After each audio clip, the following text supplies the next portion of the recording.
Students, after the fact that was established that atom is made of subatomic particles, protons, electrons and neutrons, now the question comes how these particles were arranged within the atom.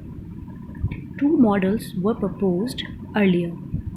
The first is John Thomson model of atom and second was based Rutherford model which was based on the Rutherford experiment.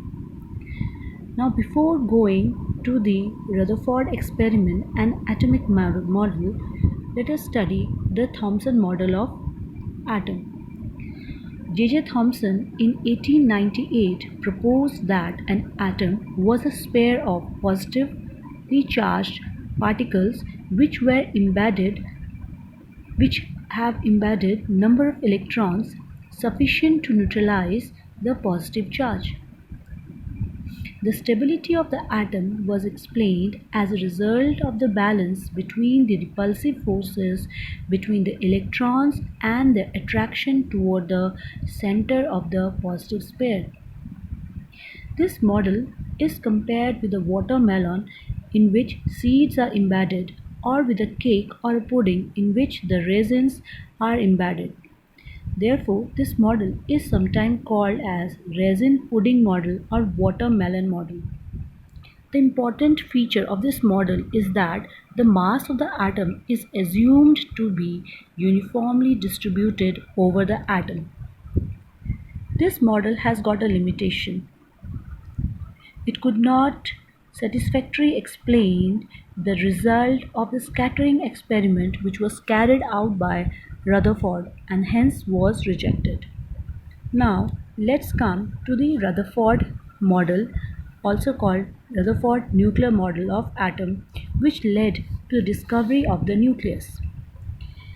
In his experiment, in the scattering experiment, he took the alpha source.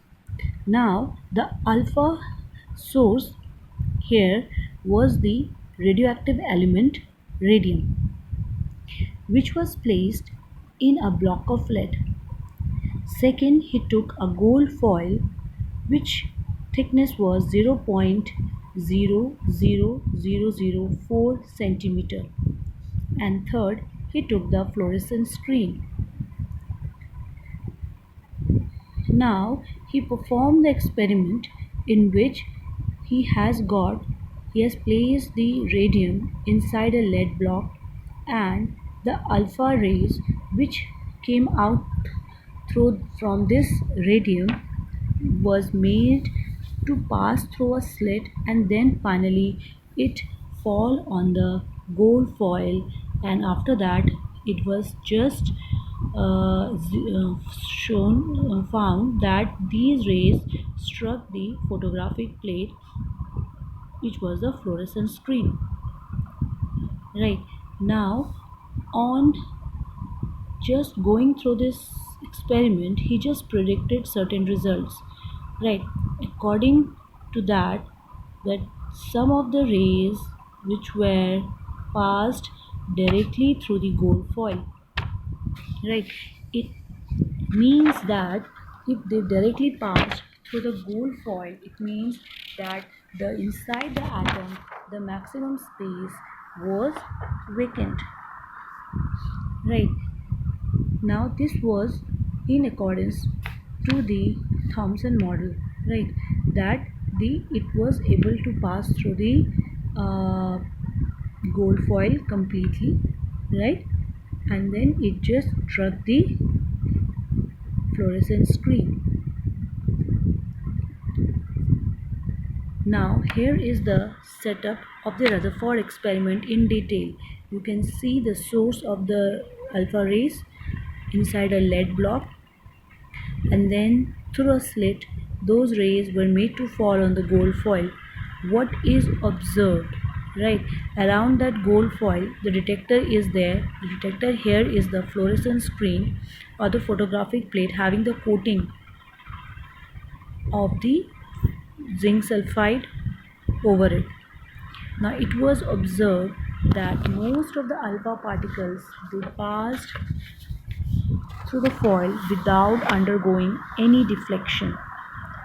Few alpha particles underwent deflection through some angle or small angles. Very few, only 1 in 20,000, were deflected back, that is, through an angle greater than 90 degree. Right? So these were the observation. Now, after this, he just drew the following conclusion. Since at most of the alpha particle pass through the foil without undergoing any deflection, that means there must be the empty space within the atom. Since few alpha particles were deflected through small angle and alpha particles were positively charged particles, these could be deflected only by some positive body present within the atom. The alpha particles deflected were those which passed very close to these positive body. Third is, since some alpha particles were deflected back and alpha particles are heavy particles, these could be deflected back only when they strike some heavier body inside the atom. And since the number of alpha particles deflected back is very small, they show that the heavy body present in the atom must be occupying a very small volume. The small, heavy, positively charged body present within the atom was called nucleus. Right? So atom has got a tiny dense positively charged core which is called nucleus. The mass of the atom is concentrated in the nucleus and the light negatively subatomic particle is called the electron. Right? According to the observation, right, of the alpha scattering experiment, he gave the model that at the center of the atom there is a nucleus and mass of the atom is concentrated in the nucleus. Around the nucleus there is a light negatively subatomic particle called the electrons, which are continuously moving around the nucleus in such a way as the planets are revolving around the nucleus, around the sun. Right. Now, to explain that electrons do not fall into the nucleus as a result of attraction, Rutherford suggested that electrons were not stationary, but they were revolving around the nucleus in certain circular orbits. As a result, centrifugal force come into play which balance the force of attraction. This model of atom is similar to our solar system, where the nucleus is like the sun and the electrons are like the planet. Right. Now this model has got a defect that it could not explain the stability of the atom in the way that if the electrons continuously move around the nucleus in a circular orbits, then it is going to lose its energy, right, and the energy will be radiated out and finally it is going to fall in the nucleus in a spiral direction or a spiral movement. As a result, the nucleus will get destroyed and finally the atom will just destroy. This is the Rutherford atomic model, its merits as well as the demerits.